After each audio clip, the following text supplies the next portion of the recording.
众所周知，这2天中国航空在太空出了件大事儿。神舟20号载人飞船在执行返回任务时，疑似遭空间微小碎片撞击，正在进行影响分析和风险评估。为确保航天员生命健康安全和任务圆满成功，原计划11月5日实施的神舟20号返回任务将推迟进行。小编本打算等原因报告出来后再做这期影片，毕竟官方并没有给出准确的说明。但随着时间一天天过去，网上对于此次事故的原因开始传得越来越夸张。比如不少人质疑神舟20号飞船疑遭遇撞击，中国空间站没有预警系统吗？既然这样，那我们今天就来好好聊聊这件事儿吧。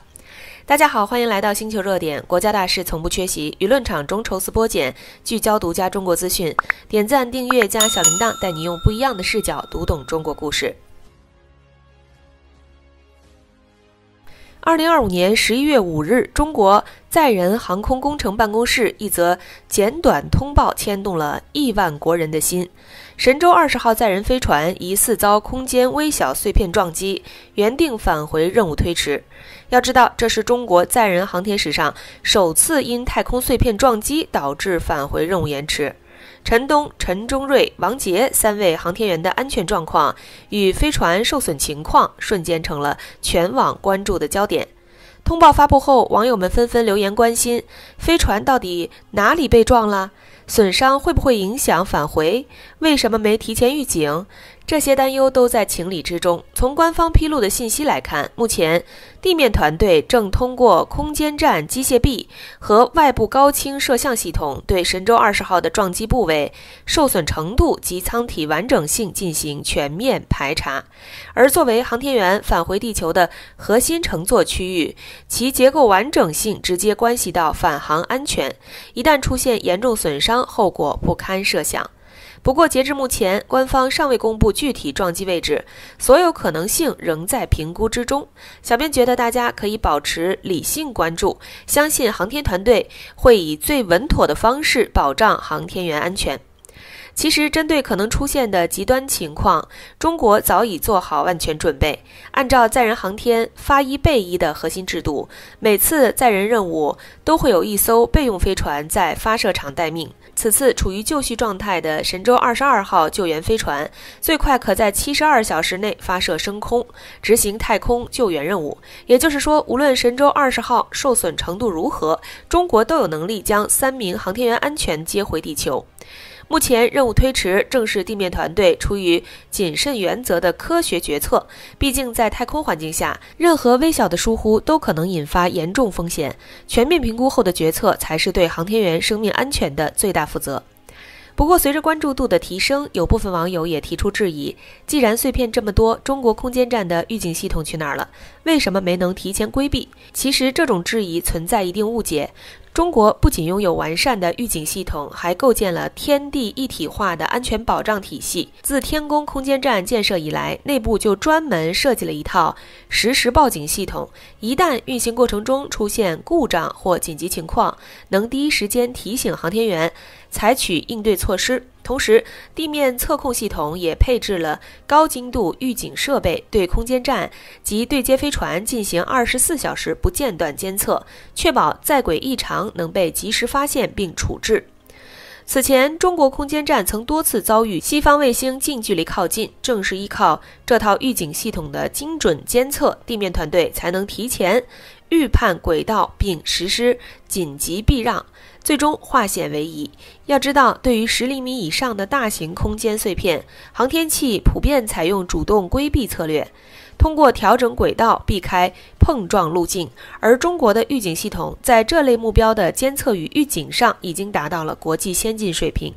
那为什么神舟20号还是遭遇了撞击？核心原因在于此次撞击物是毫米级的太空微粒，这类微小碎片体积过小，雷达反射截面极低，现有监测技术很难提前捕捉轨迹，哪怕是国际空间站的预警系统也无法对所有微碎片实现全面覆盖。因此，小编觉得大家需要理性看待预警系统的作用，它并非万能的盾牌，怎么可能100%抵挡所有太空碎片？中国航天团队也早就认识到这一问题，一方面持续升级预警系统的监测精度，另一方面在不断加强航天器的防护能力。天宫空间站的舱段采用玄武岩和方纶复合材料做填充式防护，重点设备还专门由航天员出舱加装防护装置。神舟飞船则采用多层防护结构，通过外层铝屏撞碎碎片、间隔层分散能量、内层舱壁吸收冲击力的以碎制碎模式，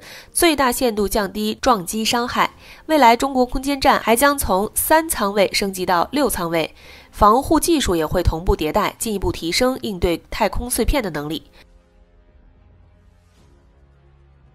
神舟20号遭遇的撞击，不仅是中国航天事业面临的一次考验，更揭开了近地轨道日益严峻的现状。这片人类探索太空的重要区域，早已不是一片纯净净土，而是布满了各类太空垃圾的危险地带。太空垃圾也称空间碎片，是指人类航天活动产生的废弃人造物体及其碎片。它们的来源五花八门，报废的卫星、航天器残骸、火箭发射后遗留的舰体、推进器碎片，甚至是航天员太空作业时不慎掉落的螺丝、工具，以及航天器表面脱落的涂层等。自1957年人类迈入太空时代以来，数以亿计的空间碎片被遗留在近地轨道，形成了一层太空垃圾云。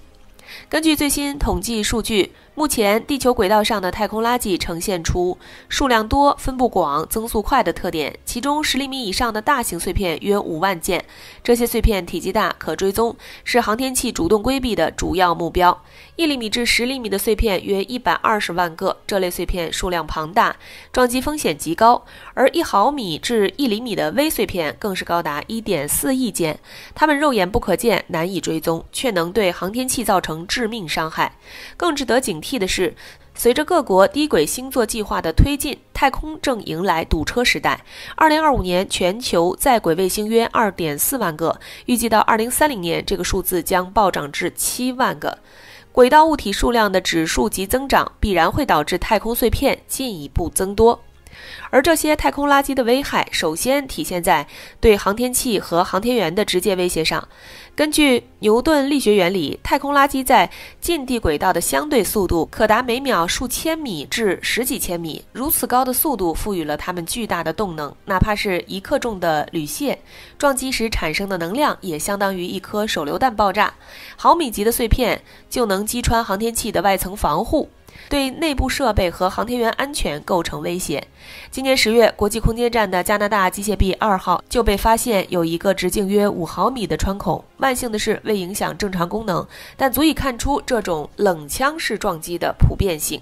对于运行在近地轨道的空间站和飞船来说，太空垃圾的威胁更是如影随形。中国天宫空间站和国际空间站均运行在约400公里高度的轨道上，这里恰好是碎片密度最高的区域，因此需要定期实施规避机动。而一旦发生大规模碎片碰撞，就可能引发可怕的凯斯勒效应。这一在电影《地心引力》中呈现的场景，指的是空间碎片相撞后产生更多碎片，形成连锁反应，最终导致某一轨道区域无法正常使用。